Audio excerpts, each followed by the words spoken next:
बिल्कुल, हमारे साथ बातचीत के लिए इस वक्त मौजूद है नेता प्रतिपक्ष व पूर्व मुख्यमंत्री भूपेंद्र हुड्डा, जो हाल ही में मंडियों का दौरा भी करके आए हैं और मुआवजे को लेकर के लगातार जो सरकार का दावा है मई में मुआवजा देने का, उस पर सवालिया निशान लगाते हुए नजर आ रहे हैं। सर, आप मंडियों के में भी गए, कई जगह हम देख रहे हैं मंडियों में खुले में जो अनाज है वो देखने के लिए मिल रहा है, और किसान की क्या स्थिति है, जो बातचीत आपने की मंडी में? देखिए, पूरी मंडियां भरी पड़ी हैं और किसान और आड़ती दोनों वर्ग परेशान हैं, क्योंकि मंडियों की तो खरीद भी हो गई। 38 लाख टन आवक हो गई कल रात तक, और तकरीबन 36 लाख मीट्रिक टन जो है वो खरीद भी हो गई। लेकिन लिफ्टिंग अभी 10 लाख मीट्रिक टन की हुई है। तो मतलब कैसे काम चलेगा? और फिर कहें गिरदावरी गिरदावरी कब करेंगे भाई? फसल तो कट ली सारी, फसल मंडी में आ ली, तुम गिरदावरी कब करोगे? पटवारी नहीं इनके पास, कहाँ से गिरदावरी करेंगे? पोर्टल से कर लेंगे गिरदावरी। ठीक है। तो सर, आप क्या मानते हैं, मई में मुआवजा मिल जाएगा किसान को? कहाँ जो जिस स्पीड से ये काम कर रहे हैं, गिरदावरी नहीं हुई है, ना आका गया है। मैंने इसी बात तक कहा था भाई, आज ही सरकार को 500 रुपये प्रति क्विंटल तो बोनस अनाउंस करना चाहिए।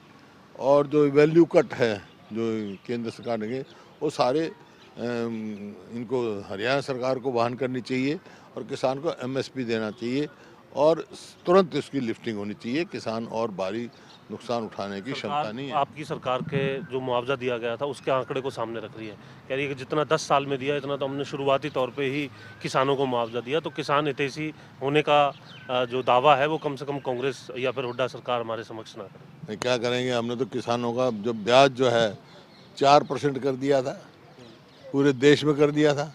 किसान के ऊपर ना तो खाद पर कोई टैक्स था, ना कीटनाशक दवाई पे था, ना ट्रैक्टर पार्ट पे था। लागत कम थी, आमदनी ज़्यादा थी। अब लागत तो दुगनी कर दी, आमदनी घट गई। सबको मालूम है इन्फ्लेशन कितनी बढ़ गई, इन्फ्लेशन कितनी बढ़ी, उसके उसके आंकड़े नहीं जोड़ते हैं ये। तो ये आज तक किसान बर्बादी के उस पे खड़ा है। अब किसानों की बात हो या फिर प्रदेश पे कर्ज की बात हो, आपके आंकड़े अलग होते हैं। मुख्यमंत्री 4-5 आपके बयान दिखाते हैं, कहते हैं कि हुड्डा साहब ने इस तारीख को ये बोला था, इस तारीख को ये बोला था। कभी कहते हैं 4 लाख करोड़ से ऊपर हो गया, कभी 380, कभी 320। ठीक बात, तो इनके आंकड़ों में बोलता हूँ मैं। इनके आंकड़े देखो, फिर आरबीआई के आंकड़े देखो, फिर आप कैग के आंकड़े देखो, और फिर जो ऑफ बजट है उसके आंकड़ों को जोड़ो, तो बड़े होंगे आंकड़े अलग अलग। लेकिन अगर इनका वो है भाई, कोई आंकड़ों में वो है, तो वाइट पेपर क्यों नहीं इशू करते? क्या संकोच है उनमें? चारों चीज देख के वाइट पेपर इशू कर दो। दूध का दूध, पानी का साहब पानी कह हो रहे हैं कि जाए। असेट्स को कभी कर्जा नहीं माना जा सकता, जो असेट्स के लिए हमने ये 2014 में जब सरकार गई, जब इन्होंने वाइट पेपर इशू किया था, उसमें क्या क्या बनाए थे? वो कहते हैं कि 98 लाख करोड़ तो आपने ही छोड़ दिया। 98,000। 98,000 करोड़। उसमें तो 27,000 करोड़ तो था गवर्नमेंट की गारंटी का। कर्जा तो 70,000 करोड़ भी नहीं था। जबकि अब उस टाइम थी जीएसडीपी 4.5 लाख करोड़, समझे ना? कर्जा था कुल 70,000 करोड़। अब जीएसडीपी है कोई 9 लाख कुछ हजार, इतने लाख करोड़ नहीं, इतने लाख, 9,93,000, इतने लाख वो है जीएसडीपी। तो कर्जा 5 गुना ज़्यादा हो गया। भाई, आमदनी से ज़्यादा कर्जा बढ़ाओगे तो प्रदेश डेब्ट ट्रैप में जाएगा ही। और वाइट पेपर इशू करें, मेरे से बहस के लिए तैयार हूँ मैं। सर, इसके अलावा आप अभी प्रधानमंत्री नरेंद्र मोदी जी से मिले थे, उसकी काफ़ी चर्चा हो रही है गलियारों के बीच में। अगर आप सामने रख सकें मीडिया में, अगर आप चाहें तो, क्या कुछ चर्चा रही आपकी? आपके मित्र हैं हालांकि वो पुराने, लेकिन कोई बातचीत आप? शिष्टाचार की बातें हैं यार, इनमें क्या बात है? शिष्टाचार है, मिलते हैं, जब पहले भी मिलते रहे हैं। वो 10 साल जब मैं हरियाणा का चीफ मिनिस्टर था, वो गुजरात के रहे, साथ साथ बैठते रहे। साल में 2 दफ़ा तो चीफ मिनिस्टर कॉन्फ्रेंस होती थी। तो इसमें क्या बात है? अच्छा, कोई प्रदेश की राजनीति पे कोई चर्चा मौजूदा कुछ? राजनीति एक अलग चीज है, कोई व्यक्तिगत मेरी किसी से थोड़ा ही है, दुश्मनी को थोड़ा ही है। राजनीतिक विरोध है, वो तो रहेगा।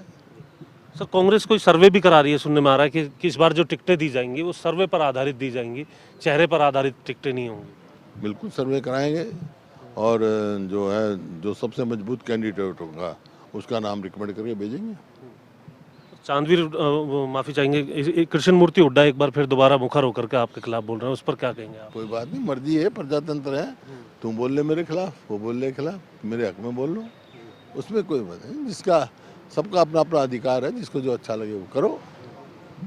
शुक्रिया बात करने के लिए। तो तमाम मुद्दे जिन पर नेता प्रतिपक्ष भूपेंद्र हुड्डा की तरफ से जो अपनी बात है वो यहाँ पर रखी गई। एक और जहाँ किसानों को लेकर के भी जी कुछ मैं कहना है। किसी के खिलाफ नहीं हूँ, कोई मेरे खिलाफ बोलो बोलो, व्यक्तिगत मैं किसी के खिलाफ नहीं करता, राजनीतिक विरोध होते हैं। तो राजनीतिक विरोध इसे बताया जा रहा है और उन्होंने कहा कि व्यक्तिगत तौर पर वे किसी के खिलाफ कोई टिप्पणी नहीं करते। वहीं प्रधानमंत्री नरेंद्र मोदी से भी उनको कहा, उन्होंने बताया कि उनकी पहले से जो मुलाकात है वो शिष्टाचार के तौर पर होती रहती है और जब वो मुख्यमंत्री थे तब से उनकी मित्रता उनके साथ है। चंडीगढ़ से कैमरामैन सूर्या के साथ जितेंद्र चौधरी, खबरें अभी तक।